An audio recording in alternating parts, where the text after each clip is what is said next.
அமெரிக்காவில் பிரபல அரசியல் பிரமுகரும் டர்னிங் பாயிண்ட் நிறுவனத்தின் இணை நிறுவனரும் டிரம்பின் தீவிர ஆதரவாளருமான 31 வயது சார்லி கிர்க் ஒரு பல்கலைக்கழகத்தில் நடந்த கேள்வி பதில் நிகழ்ச்சியில் துப்பாக்கி கலாச்சாரம் குறித்து பதிலளித்துக் கொண்டிருந்த வேளையில் துப்பாக்கிச் சூட்டுக்கு பலியான சம்பவம் பெரும் அதிர்ச்சியை ஏற்படுத்தியுள்ளது.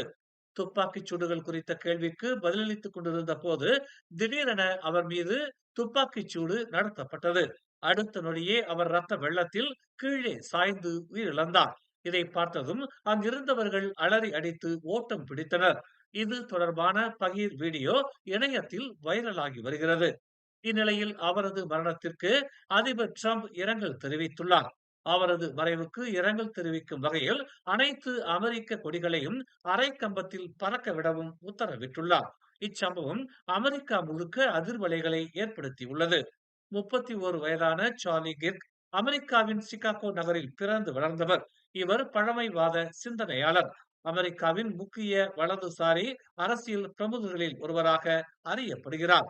எழுத்தாளர், பேச்சாளர், வர்ணனையாளர் என பன்முக தன்மை கொண்டவர். மேலும் செய்திகளை தெரிந்து கொள்ள தமிழ் மலர் நாளிதழை பாருங்கள். உடனுக்குடன் செய்திகளை தெரிந்து கொள்ள தமிழ் மலர் இணையதளம், தமிழ் மலர் செயலி மற்றும் மலர் டிவி யூடியூப் சேனலை வலம் வாருங்கள். எங்களோடு இணைந்திருக்க மலர் டிவியை பதிவு செய்து கொள்ளுங்கள்.